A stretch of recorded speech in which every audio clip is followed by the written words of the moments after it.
Mom, I'm hungry. What? Haven't you eaten anything? What about Grandma? She went out to eat. What? I was on the verge of rage. Then I vowed to get back at my mother-in-law. My name is Sarah, a 35-year-old stay-at-home mom. I've been married to Walter for 5 years. We used to work together at the same company. I've always admired him for his dedication to work and trusted him as a colleague. Working together on several projects, we got to know each other well and eventually started dating. He is sincere, kind, and gentlemanly in his private life. I found myself increasingly drawn to his genuine and gentle nature. Before we knew it, 3 years have passed in our relationship. Just when I was thinking about marriage, I discovered I was pregnant. It was somewhat of a catalyst, and we decided to get married. Even though the pregnancy came first, I've always wanted to spend my life with you. Let me properly ask you, will you marry me? He said this as he handed me the ring. I was so happy that he proposed properly, and I thought how sincere and dutiful he was. I am looking forward to our life together. I thanked him and looked forward to our married life. Then we immediately went to meet each other's parents. My parents quickly recognized his good nature and felt reassured. I was glad they approved of him.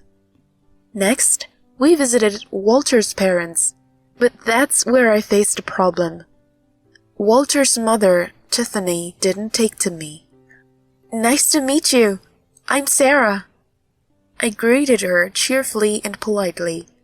Walter's father, Steve, greeted warmly with a smile, but Tiffany just frowned and didn't even respond. Is she upset about something? As I thought this, she said, So, this is a shotgun wedding, huh? Isn't that a bit improper? Excuse me? Walter and I were shocked by her abrupt comment. Why would you say that? He retorted, visibly annoyed. It shows a lack of responsibility in your relationship. Even if you get married, I'm sure you'll end up divorcing. It's embarrassing to have a wedding and then tell everyone you divorced. Plus, you'll end up just paying child support and feeling miserable. Her words were too harsh. How could she say something like that so casually? Walter clenched his fists, looking at his mother. After all, you've never been good at making smart decisions. That's why I have to. Steve interrupted her at that point. Enough, Tiffany. Whatever the circumstances, it's not right to speak like that about a happy occasion like marriage. Walter and Sarah are the ones getting married, and they're at an age where it's not odd for them to have children. They both have stable jobs. There's no problem here. His words finally quieted her. Walter then followed up. We were serious about marriage from the start. The pregnancy was just a catalyst. We're ready and responsible for this marriage. Whatever. Do as you please, she said disinterestedly. After this exchange, I found it hard to like her. Thankfully, Steve helped smooth things over, and the rest of the family meeting went well. We got married and had a lovely wedding. With the baby on the way, I decided to quit my job and focus on being a homemaker. Life with Walter was joyful and time flew by. He remained incredibly kind to me after our marriage. I got us some cake. Oh, is today some special occasion? No, I just saw a cake you might like and wanted to say thanks to all the housework you do.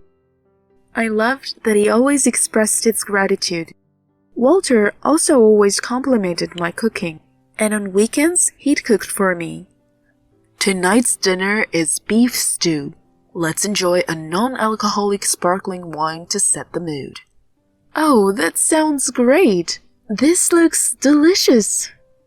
He was always considerate, especially since I was pregnant. I gave birth to a healthy baby girl, whom we named Lisa. Walter and I were typical doting parents, constantly admiring how cute she was. Our love for her knew no bounds. I'm going to work even harder. I want to make our family of three's life better and better. Thank you, honey. Keep up the great work as the head of our family. Our daughter grew quickly, and before we knew it, she started speaking. Mommy, Daddy. Wow, that's amazing. She's a genius. My husband and I were very happy watching her grow. We took lots of photos of her during her first Christmas, really getting into the spirit. My parents adored her, playing with her every time they visited. Grandma, Grandpa, this is for you. Oh, a dandelion. Giving flowers, how sweet! She's quite the romantic. Lisa was growing up to be a very kind child, just like her father. She would approach other children in the park and play with them. Seeing her make friends and play energetically was reassuring. Time passed, and she turned 5. But then a very sad event occurred. My father-in-law, Steve, passed away. He fell ill suddenly and didn't make it. Walter, Tiffany, and I were all deeply saddened. Tiffany was so upset that it was worrisome. The funeral arrangements were efficiently handled by Walter's sister, Heather. She is incredibly smart and capable, and I have a lot of trust in her. Walter had always told me how amazing she was, and she certainly lived up to that.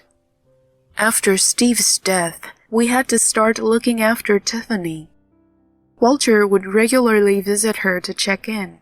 Our house wasn't far from hers, so he made sure she was okay and didn't fall or anything while alone. I'm home. Welcome back. Dinner's ready. Ah, thanks. You look tired. Is work tough? Oh no, it's not work. It's dealing with Mom afterwards. Oh, right.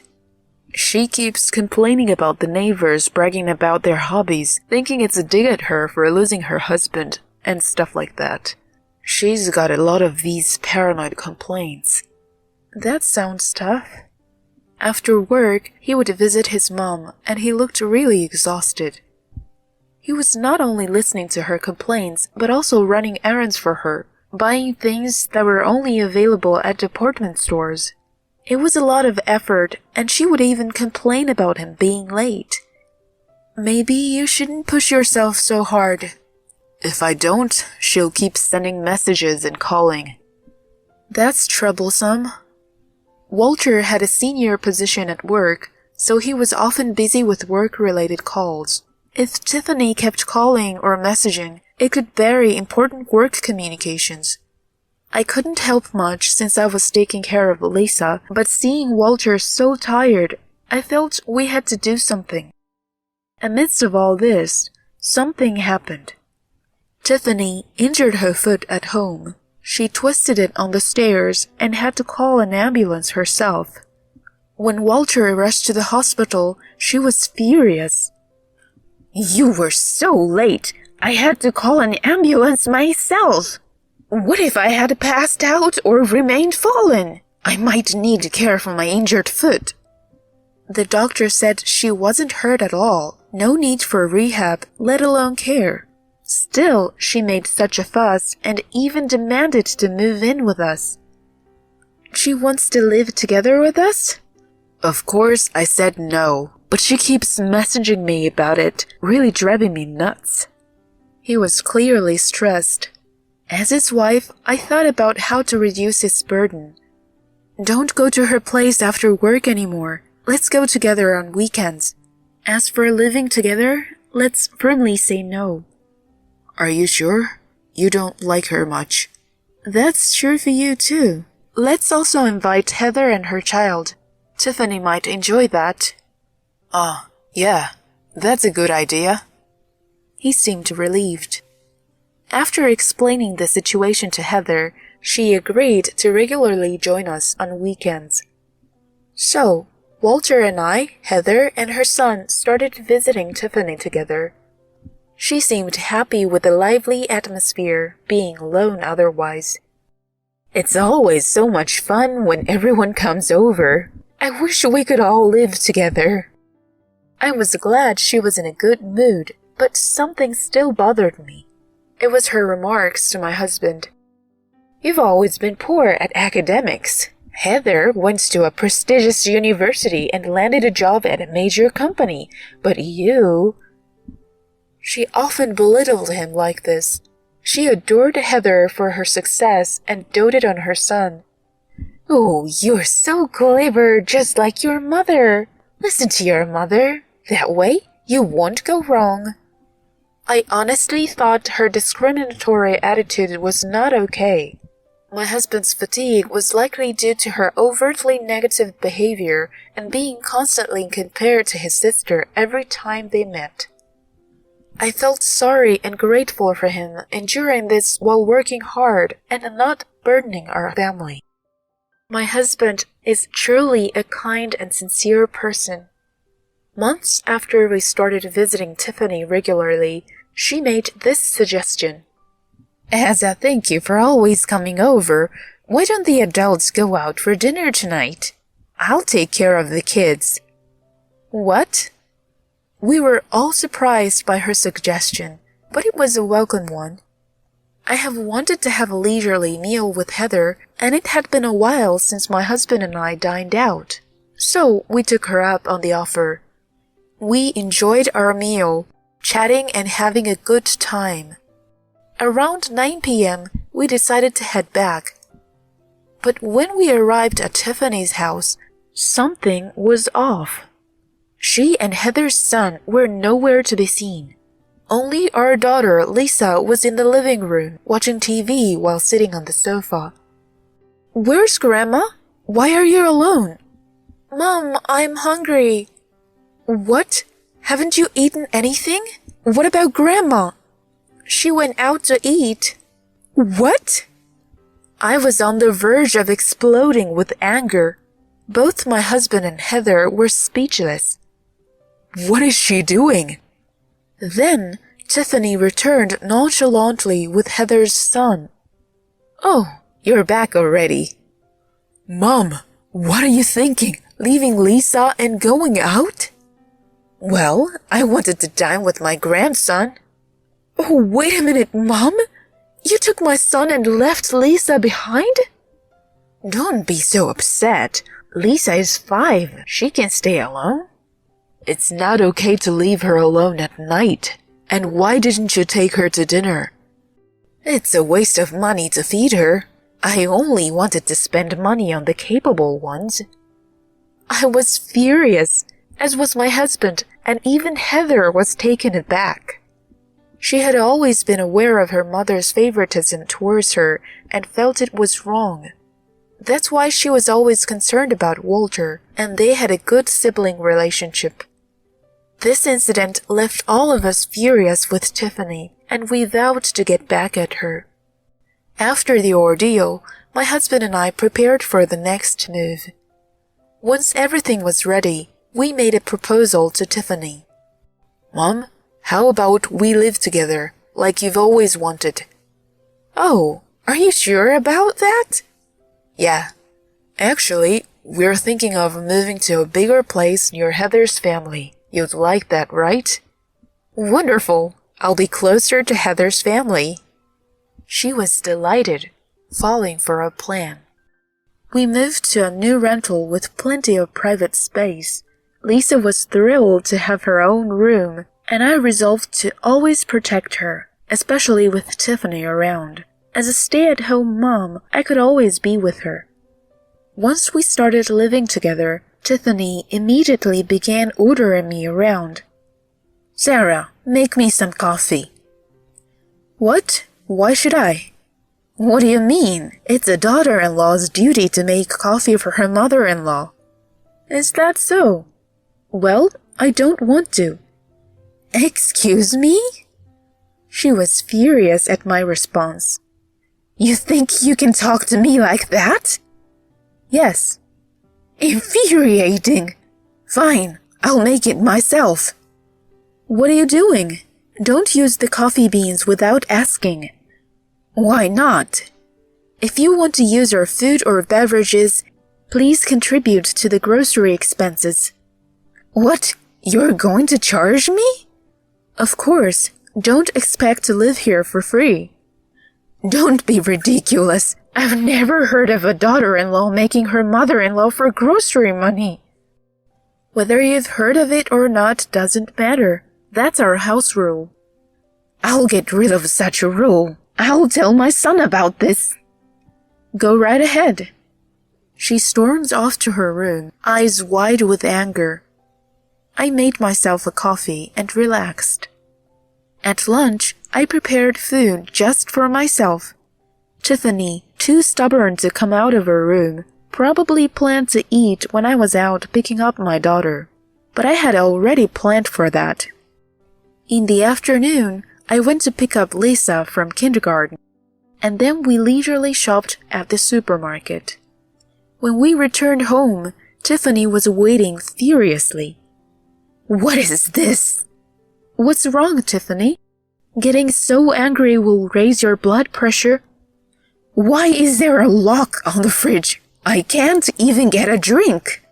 It's to prevent you from using our food and drinks without permission. That's terrible. What kind of daughter-in-law are you? She seemed too hungry to continue her tirade and gulped down tap water before retreating to her room. I then started preparing for dinner. Right as it was ready, Walter returned home. I'm home.